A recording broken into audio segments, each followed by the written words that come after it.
Now on Indianapolis This Week, the plan for the future for IPS and the vision for the city schools.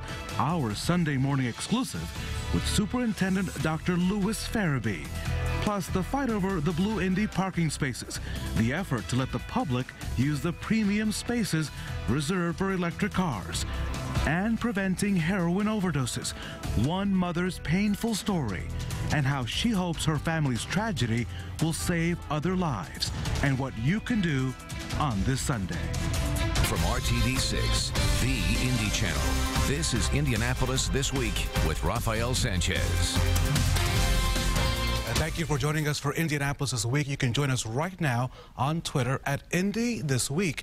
We begin this morning with the historic week for Indianapolis Public Schools. The vote Thursday night to approve pay raises for the district's teachers. The first pay raise for teachers in 5 years. The deal boosts the starting pay for teachers to $40,000 per year and means that every teacher rated effective or highly effective will get a raise between 2 and 12%. The board also approved the district's new strategic plan, one focused on allowing schools to become more autonomous and one designed to bring students and teachers into the district. Superintendent of IPS, Dr. Louis Farabee, thank you for joining us.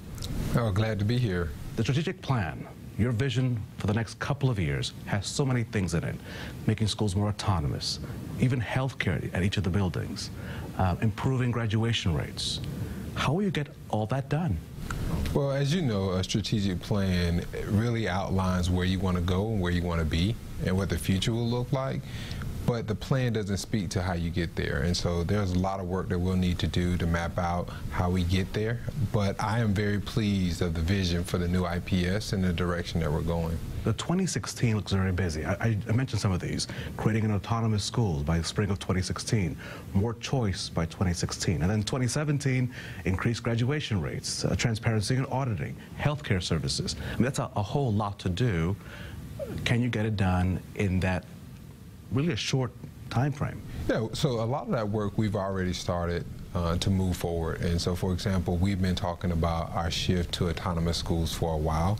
We actually have the plan in development that we'll share with our Board of Commissioners in October. We've also been working to ensure that we are shifting resources from central services to the schools.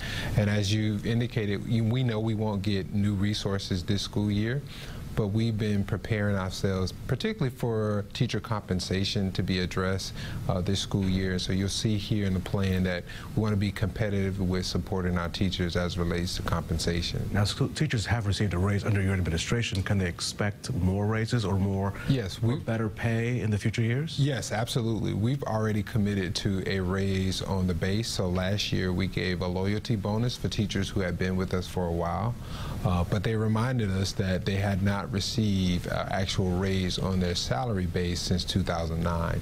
And so we made a commitment early on with the Indianapolis Education Association, which is the bargaining unit here, to ensure that that would be done this bargaining session. So we look forward to an announcement soon that will speak to the specifics on that. And where are you finding the money? Because for so many years, teachers in this district had to deal with no raises, and the IEA, when you initially arrived, thought this guy's not going to give us any money. Right. Well, there was a little bit of a. Well, I think there was some trust that had to be built. I think that there was a little disappointment from the IEA that they had heard for years that there were no dollars to give raises. And so when I initially said, hey, I'm going to make that happen, I know that there was some question there. But I think they've seen my commitment to ensuring making that happen, and we're at a good place. So what we've done is, over the past 2 years, we've made an effort to change central services, save dollars in preparation for this day. So the past 2 years, we've been putting aside dollars in order to provide teachers with a raise over the next 2 years. And so what you'll see is a significant increase in salary for teachers in a year where we were projected to lose almost $16, $17 million. But that's how important it is to us to ensure that our teachers are compensated competitively. We know that the state is not going to send you extra dollars. No, we know. You know that, right? I mean, that's a given, right? Yeah, we already know we're going to get this school year and the next school year. You are also under this siege. Everyone wants to reform IPS. Every time I look at a headline, reform IPS, I think IPS is the most targeted system for reform. There's that push, that pressure. So how do you balance no state dollars, no new state dollars, the constant pressure to reform, at the same time you have the strategic plan which you're trying to get through? The strategic plan is actually a perfect platform when you know you're going to have less resources, because the strategic plan drives how you're going to allocate your time, your resources, and your people. And so if it's not aligned to our strategic plan, it doesn't happen. But the strategic plan guides how we're going to use those resources, time and people. And so with that, I believe that this gives us a stronger opportunity to actually implement those things that are important to us. It's all about priorities, and the strategic plan allows us to identify our priorities. Under how much pressure are you to reform? That word is so easily used. Yeah, you know, reform this, reform that, change that, change reform is a lot of different things to a lot of different people. The way I look at it is, I look at it as transformation. You're actually taking an organization, you're taking our schools, and you're transforming them into something better, where students and families are getting optimal service and support. And that takes thinking differently. That takes a new perspective, a fresh look, imagining something that can be different. And a lot of our strategic plan is creating that vision for something new and different and fresh. And so what I think is happening as it relates to reform is that people see that IPS is open to being different, that IPS has new views and perspectives, and with that comes a lot of ideas. And we were very fortunate to have a lot of organizations come to the table. We have a great relationship with the Indianapolis Chamber of Commerce. We have great relationships with our business community, all of which had ideas of how IPS can operate differently. And we've incorporated a lot of those ideas into our strategic plan. Again, I'm excited about our future. You are beginning your junior year at IPS. This is your third school year. Third year. What have you learned about this district that you did not know on day one back in September of 2013? Oh, well, it takes time to get to know the people. I mean, I think that's the first thing that you have to do, is you have to get to know the community. You have to know who the players are that can help you get things done. What have you learned? I mean, you were an educator. You were not new to the rodeo.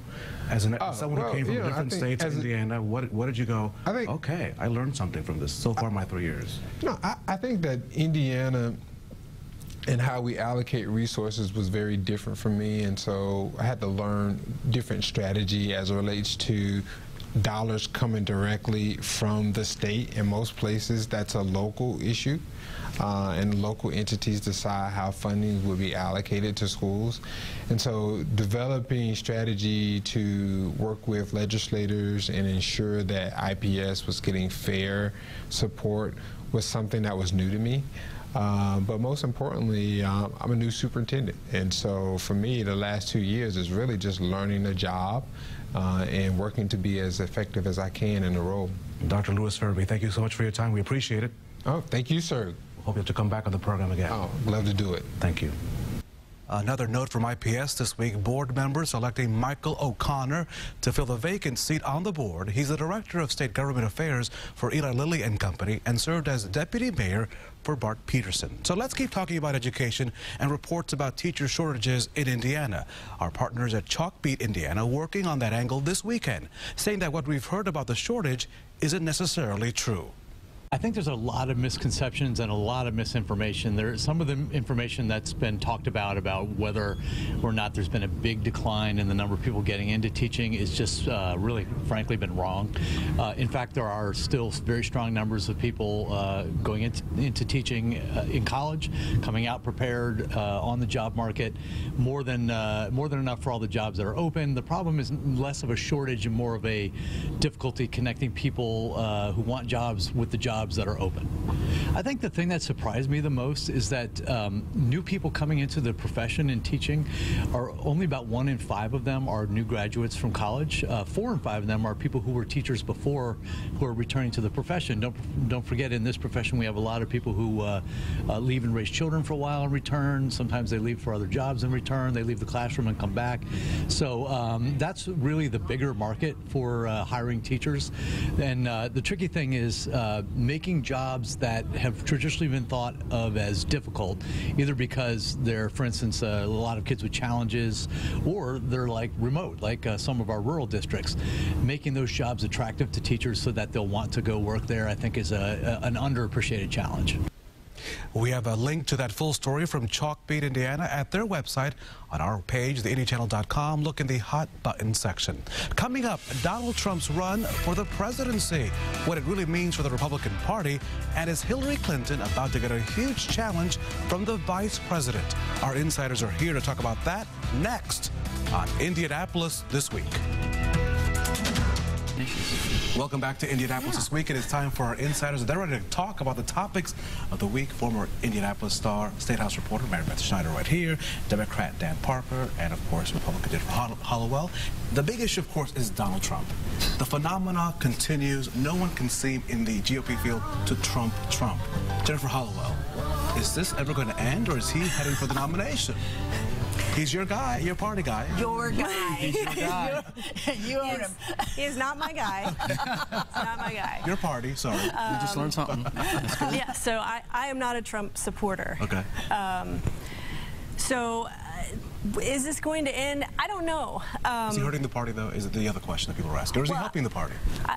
Personally, I do think that he is hurting the party, and I also think it's unfortunate that he is dominating all of the headlines and all of the news coverage, and we have 16 other candidates, at least 4 or 5 of whom I could support and would like to see them making news, and I'd like to hear about the proposals that all of our other candidates have, and they really need to have a voice, and voters need to see more of everyone, and unfortunately it's just Trump all the time, and so I don't think that's helpful. And Dan, is your party smiling about this in the sense that let Trump take over? Well, he's pulling the other legitimate candidates to the right and harming them for the general election, no matter which one it is. He has taken all the oxygen out of the room for some of the legitimate candidates. But, the Republican Party, at least the primary electorate, they're reaping what they sowed. I mean, this is a campaign that's based on hate and fear and division. Explain that. What do you say that hate and fear and division? Well, first it was GLBT. Now it's immigrants. Who knows what's next? Are you talking about Trump? POWs? I'm talking about the Republican Party in general, well, that's nationally. Not fair. That's not fair. It is. It is. Trump. You have had a party that has been bashing on inferior individuals in their mind for the last 15 years. Mary Beth, have you seen anything like this as you've covered Nobody's seen politics? anything like this before. Whoever would have thought that you could go out there and insult women, Hispanics, prisoners of war, and your poll numbers go up. And frankly, I've never seen anything like it on the press side either. I've heard more about Donald Trump's hair and whether it's a toupee or real than I have about Scott Walker's health care plan. This is absolutely absurd, with the caveat that the longer this goes on, the greater the likelihood that there'll still be no decision on who has the nomination when Indiana votes, and I'm rooting for voters here. There is one good thing that comes from it. Hold on. Go ahead. One thing that is really shining out of this is that voters like candor, and I think that the one lesson for some people to at least learn is that voters are being attracted to him. It's an organic thing. I'm not sure how much of it is Republican primary voters or just voters who are fed up and frustrated, and his unwillingness to be politically correct and just say what's on his mind and not sound like a politician is part of what is appealing to some people, and maybe there is some balance to be learned. There is one good thing that comes for the Republican Party. I mean, they had 24 million people tune into the debate. Now, that would not have happened had Donald Trump not been on the stage. So record audience to see the other candidates. But when Donald Trump has the debate performance he had and his poll numbers go up, I'm with Mary Beth. It's like, that's a frightening thing. Donald Trump is really pushing this issue of immigration and really saying that those young kids that are born from the couples that are undocumented should not have citizenship. Former Congressman Mike Pence, when he was in Congress, also pushed an effort to remove citizenship from those kids who were born to undocumented parents. This is what he had to say. You know, I'm very hopeful that the next Republican administration will work with a Republican Congress and craft the kind of solution that will respect the rule of law in this country, but also deal with this issue in the right way. Well, do you think we'll ever see the day when we strip U.S. citizenship from people in this country? I certainly hope not. I mean, I think it would be appalling, and it would take, I know Donald Trump says, well, he has these great lawyers that can just do it. Well, if you read the 14th Amendment, it's pretty clear it would take a constitutional change. And thank goodness there are some of the Republican candidates who have come out, including Marco Rubio, who said we aren't going there. But pushing this issue did not reflect well on most of the candidates out there. Jeb Bush, who actually should have the best record on this issue, ends up getting caught up in a whole anchor baby dispute. Right. Yeah. I mean, it's a tough issue for Republican presidential candidates, I think, because there is some division in the party about the approach to take on immigration reform. You know, Governor Pence actually in Congress worked with Texas Senator Kay Bailey Hutchison, who, you know, is a moderate mind, and they worked on an immigration reform bill that would have strengthened border security, but also was, you know, compassionate in how we approach dealing with folks who are already living in our country. And so, I mean, it's an issue that's going to continue to dominate until we can all come together and find some agreeable terms. We have 30 seconds left. Hillary Clinton, will Joe Biden enter the race and challenge Hillary Clinton? No. No. Too late. I don't know whether he will, but I mean, Democrats are really wanting to have someone else running. You know, you've got Bernie Sanders, who is getting great big crowds, and Democrats should worry because Hillary is not popular, and she just seems to be making matters worse for herself over the last few weeks. Make the race she has poll numbers that any of your candidates would crave. Joe Biden makes almost everything more interesting, but I don't think he runs either. I don't think he's got the money or the organization to be getting in the fall of 15. The conversation between our insiders continues on Twitter. Check out their Twitter handles and give us your opinion. And stay up to date with Mary Beth, Lara, Abdul, Dan, and Jennifer throughout the week. And of course, while you're there, follow our official Twitter account at Indy This Week for news and updates every day of the week. That, of course, is our Twitter page. He was a star high school player in central Indiana and lost his life to a drug overdose. Now his mother is working to prevent other deaths in our state as we face a heroin crisis. What can you do about it today? That's next on Indianapolis This Week. Welcome back to Indianapolis This Week. Joining us now is Justin Phillips with Overdose Lifeline. Heroin has truly become a plague, not only for the country, but here in our state of Indiana. Yes, I believe that it has, yes. What do you see as being the cause of that? What is behind the increase in heroin use? We have a prescription drug issue that begins the heroin issue. People can't find their prescription drugs, can't afford their prescription drugs. Heroin is much cheaper and much easier to obtain. And for you, this is really personal because your son Aaron died of a heroin overdose back in 2013. Yes. And what do you want other moms and dads to know about that? From that terrible experience, what do you want people to learn through this program and these efforts that you are now propelling? There's a lot of things I want us to learn. First and foremost, get rid of the prescription drugs in our home that we don't need. Remove the access that young people have to those drugs. But this drug, naloxone, Narcan, is something that can reverse an overdose from happening. And so if we can save the life, then hopefully get them into recovery. So let's talk about that, because today, on this Sunday, at the Juan Sullivan Park, there will be a Narcan distribution and training program. What's going to be happening in a couple of hours? So the law passed in April that allows for individuals, families, caregivers to have access to naloxone in their own home. And we know 80% of overdose reversals occur between individuals who are actively using. So we want to get the overdose antidote into the hands of families, caregivers, and people who are using together. And how difficult is the training? Some folks may think, they may be uncomfortable with hearing that they're going to have to give someone a shot, or is it the nasal spray? This will be the actual intramuscular antidote that we're using on Sunday today. So will it be a heavy-duty training this afternoon, or will it be a very quick and easy? It's fairly quick and easy. We want to make sure people understand how to use it. The kit comes with 2 doses, just in the event that you need to administer a second dose. But the key really is calling 911. We're going to make that available information. The training's short, quick, and then they'll get a kit. After today's training and distribution, then there'll be a time for families to get together at the park and to talk and have fellowship. Yes. Sunday, all across the country and in other countries, is International Overdose Awareness Day. So this is our way of also then remembering the people we've lost. We have a candlelight vigil, and we'll be gathering families who've lost family members. And so for you, this is a special moment in the sense that you want to, remember your son, and you also want to prevent another mom from sitting in that chair talking about this issue. I do.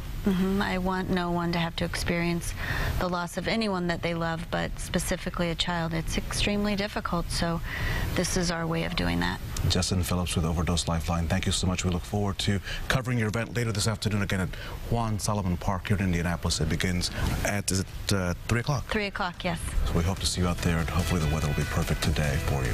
Yes, thank you so much. Thank you so much, and please come back to the program. Thank you. Thank you. We'll be right back after this. And thank you for joining us for Indianapolis This Week. And remember that we are always on our website, theindychannel.com, as well as the RTV6 app. Have a great Sunday. Have a great weekend.